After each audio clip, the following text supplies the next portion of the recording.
Good afternoon, everyone. This is Queenie Clem with Queenie's Book Talks and Review, your literary ambassador. Today, I have the pleasure of having Joy Blue, an urban author, today. How are you, Joy? How you doing? I'm doing good and wonderful and can't complain. All right. Tell us about Joy Blue first. Okay, well, Joy Blue is 33 years of age. She's a Virgo. She's an introvert. She's shy. She loves to read, write, and listen to poetry. Um, she's a goofball and she's a nurturer. All right, now tell us about you as an author, starting Okay. with your name. My pseudonym is Author Malia J. Um, Malia J is a creative spirit that likes to play on the emotions of her readers. Um, I think I like to reel them in and they think, oh, this is going to be such a sweet, soft love story. And then, I like to throw some elements of drama and heartbreak and make the reader mad and hate my character for a little minute and then make them fall back in love. Um, as an author, I don't like to be put in a box, so I'm experimenting. I've written urban fiction, urban romance, and I'm dipping and dabbling in erotica, and I might even explore Christian fiction.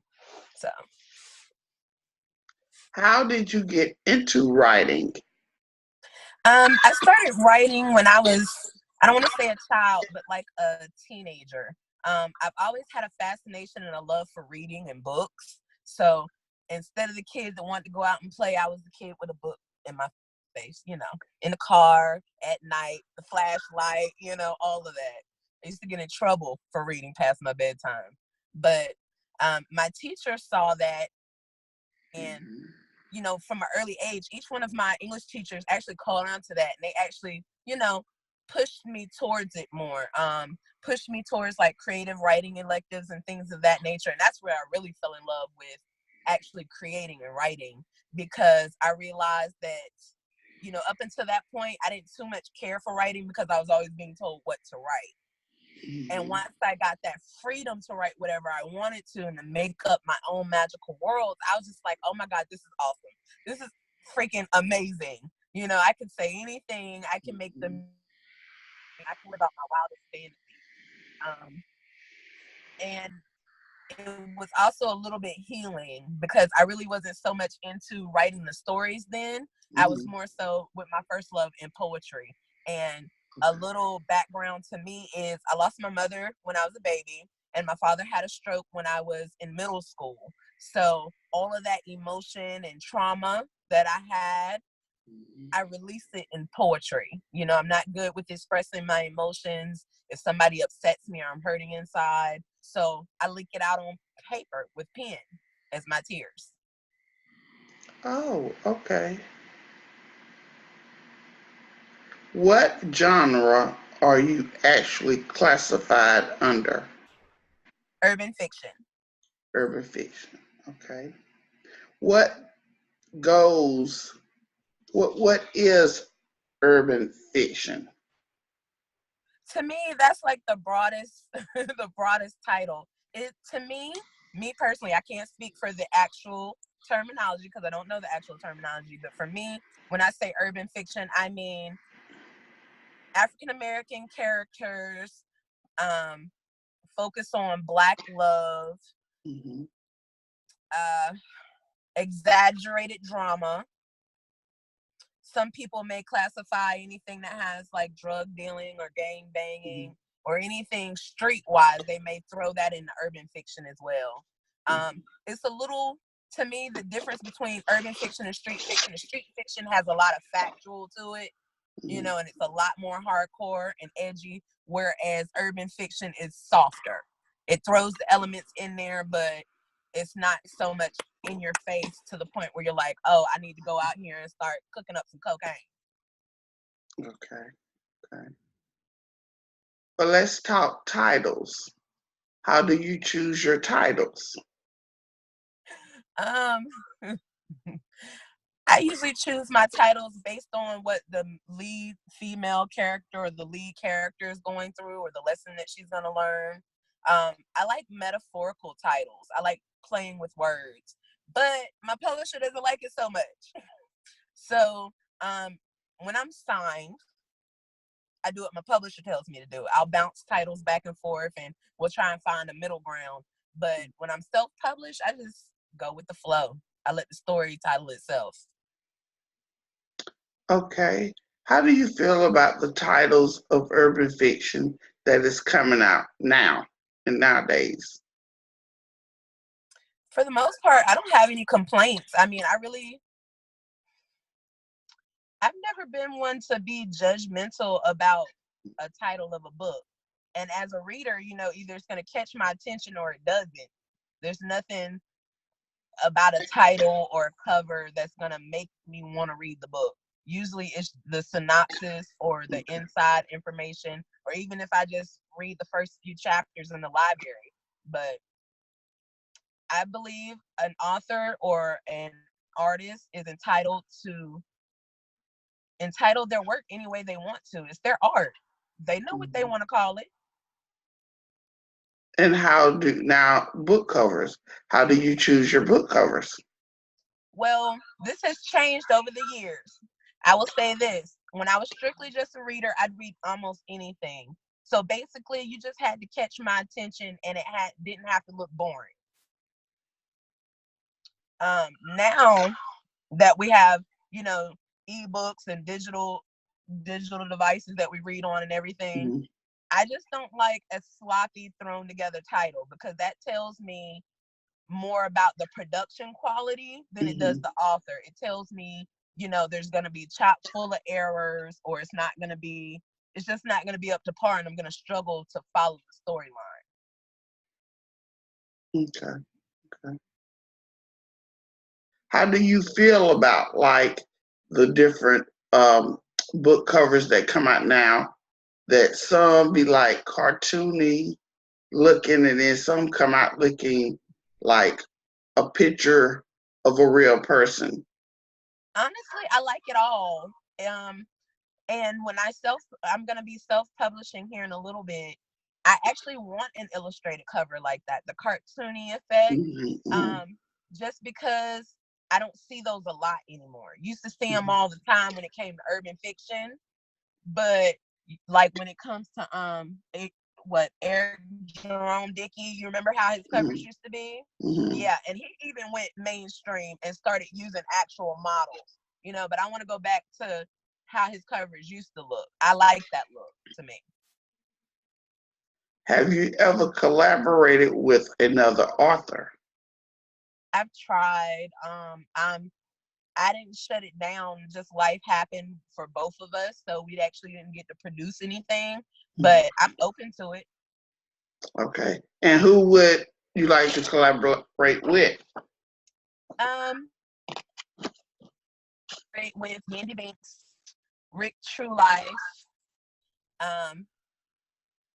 Shoot, I'd love to collaborate with Portia Jade.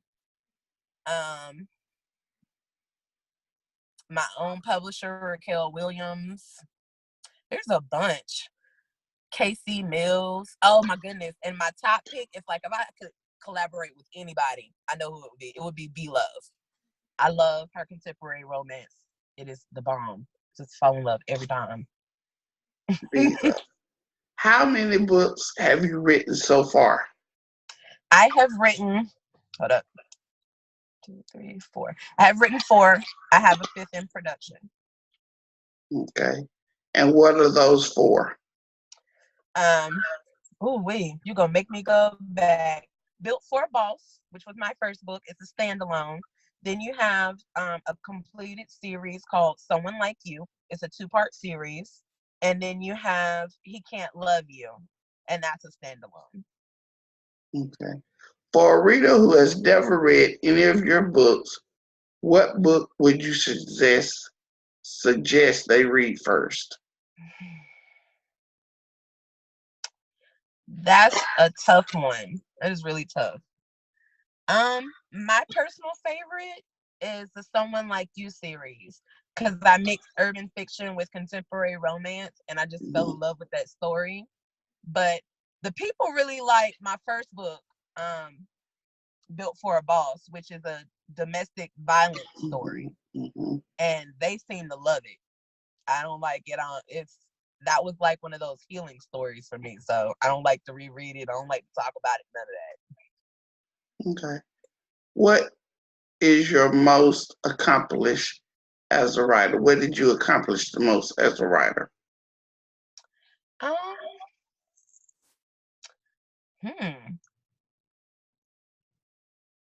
I just want to say completing a book, completing multiple books. It's hard to complete a story and to actually end the story. Any author will tell you, finding that ending spot is really difficult. Sometimes a book can go on and on and on in your head forever. We have to cut it somewhere. So finding that perfect ending to to keep the reader interested but answer all of their questions. That's the biggest accomplishment right there. When a reader tell you, you know what, I just need another one of these. They don't have any questions for me. They just like, I need some more. Do you have any literary events that you will be attending this year that you would like to tell the readers? Those will be announced. Those are to be announced. I haven't really made up my mind on what I'm going to and what I'm not to this year. Okay. What do you have planned for this year as far as writing books? This year, I plan to expand genres. Okay. I plan to put out at least 5 to, I want to say 8 more books this year. I want to expand the length of my books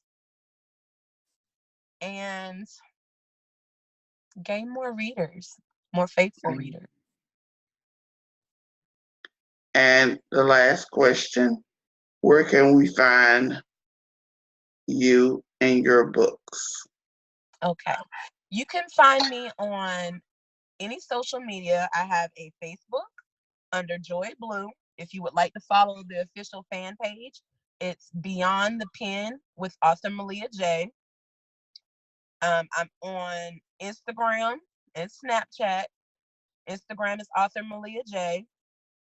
Snapchat is Dope Inks. And all of my books are available on Amazon via Kindle Unlimited, and they should be coming out in print soon. Okay. Now let's play some fun facts. All right. Do Don't be tripping me up now. Do you prefer music or silence when you're writing? Definitely music. What type of music? I like slow R&B, believe it or not, because I have to get in like a zone and just flow.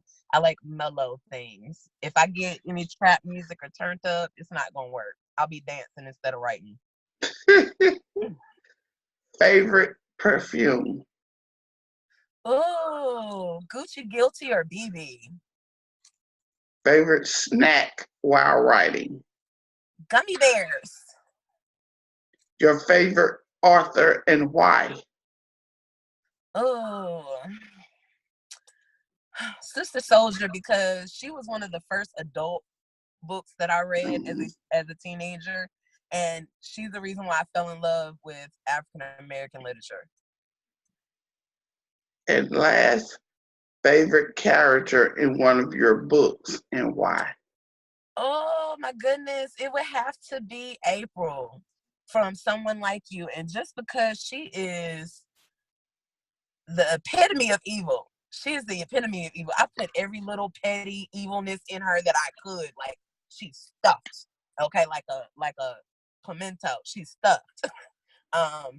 She does a whole bunch of off the wall stuff. She goes through off the wall stuff. I just had fun dragging her through the mud. I can't lie. All right. Do you have anything else that you would like to add before we end? Um, make sure to follow me on my social networks. I've been pretty shy with a lot of my poetry and art as of lately, but this year one of my resolutions was to start sharing those and doing open mic nights and just sharing on social media. Period. I'll be doing some more artsy things like adding music backdrops and things like that to my Mm-hmm. spoken word. So just keep a lookout for that. Show me some support. All right. Well, thank you for taking the time to come in and be interviewed. Today is Author Joy Blue, and you heard it here. This is Queenie Clem, your literary ambassador. Have a good evening. Mwah, mwah. Thank you, Queenie.